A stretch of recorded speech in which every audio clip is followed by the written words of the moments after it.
Bom dia, tudo bem? Vamos fazer a nossa agenda de reforma íntima do dia 17 de janeiro de 2026.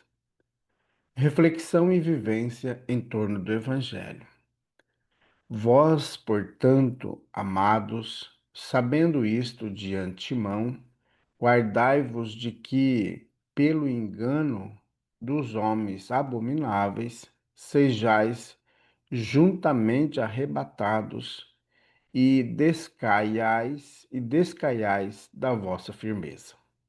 Segundo Pedro 3,17. Sugestão para a prece. Prece rogando ao anjo da guarda o combate à inconstância.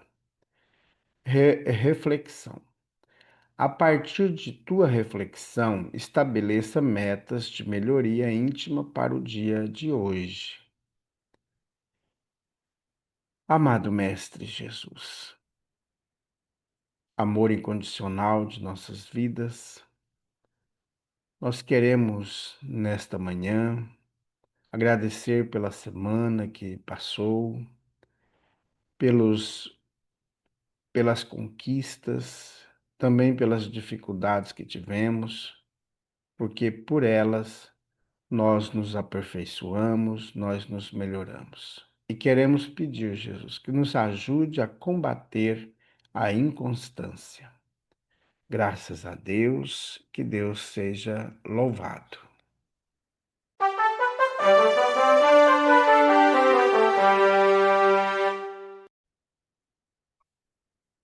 Meus amigos, agora pela manhã, às 7 horas, nós teremos a preparação para a campanha de Fraternidade Alta de Souza, em nossa casa espírita. Então, venha participar com a gente, venha compartilhar de sua bondade, de seu amor.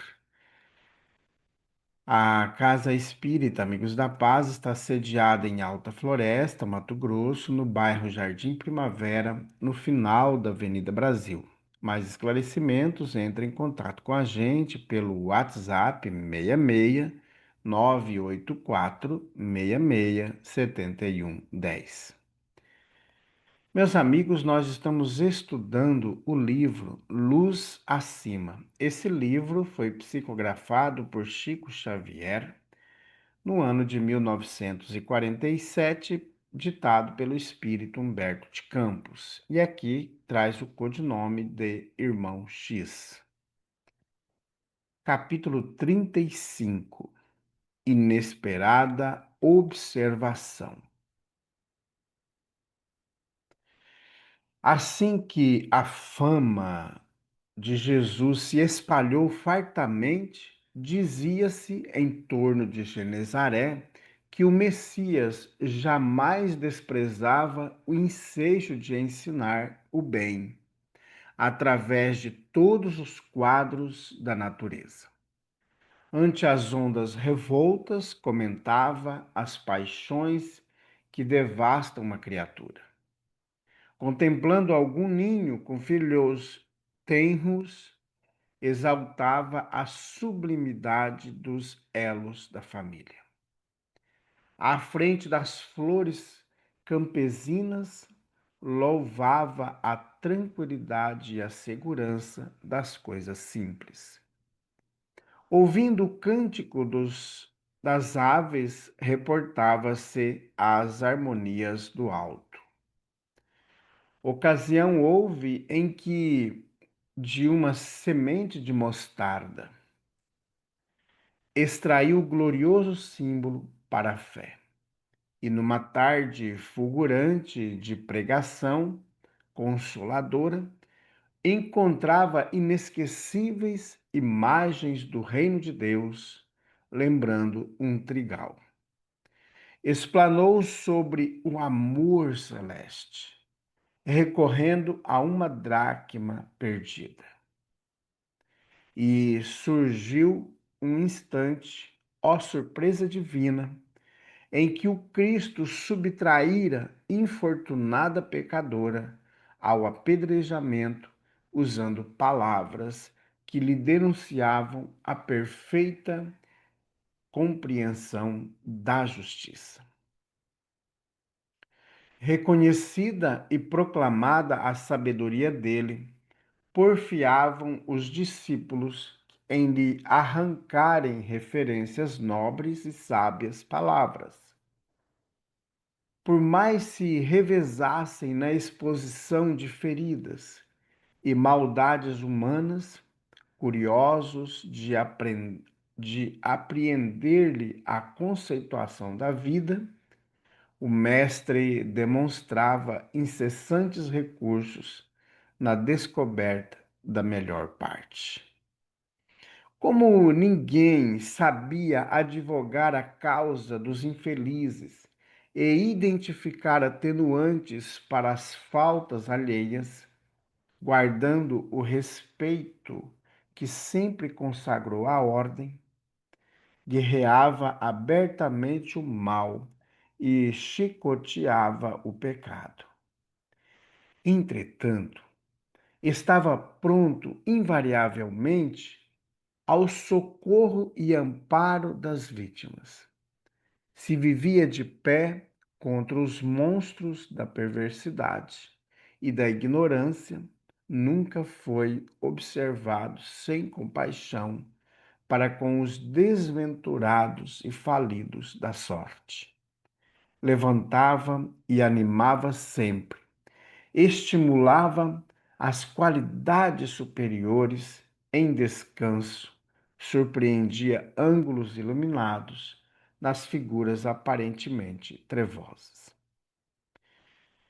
Impressionados com aquela feição dele, Tiago e João, certa feita, ao regressarem de rápida estada em Cesareia, traziam espantados o caso de um ladrão, confesso, que fora ruidosamente trancafiado no cárcere.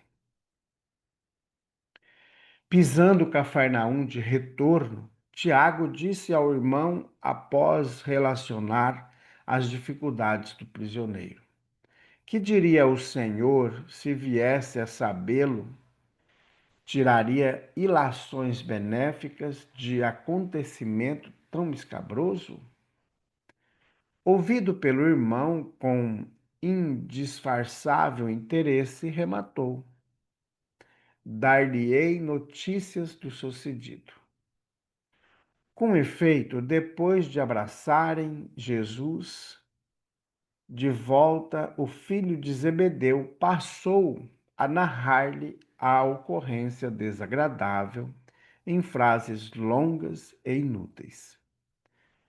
O criminoso de Cesareia, descreveu prolixo, fora preso em flagrante, em seguida à audaciosa tentativa de roubo, que perdurara por 6 meses consecutivos. Conhecia, através de informações, vasto ninho de joias pertencentes à importante família romana e por 180 dias cavara ocultamente a parede rochosa, de modo a pilhar as preciosidades sem testemunhas.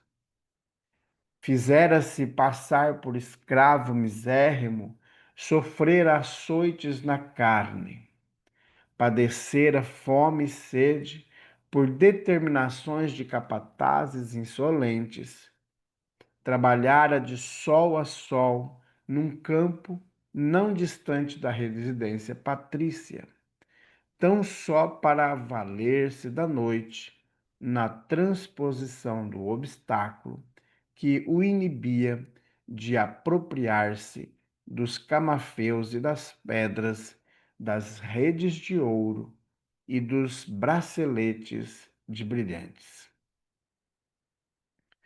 Na derradeira noite de trabalho sutil, foi seguido pela observação de um guarda cuidadoso, e quando mergulhava as mãos ávidas no tesouro imenso, eis que 2 vigilantes, espadaldos, agarraram pressurosos. Buscou escapar, mas debalde. Rudes bofetadas amassaram-lhe o rosto e dos braços duramente golpeados corria profusamente o sangue.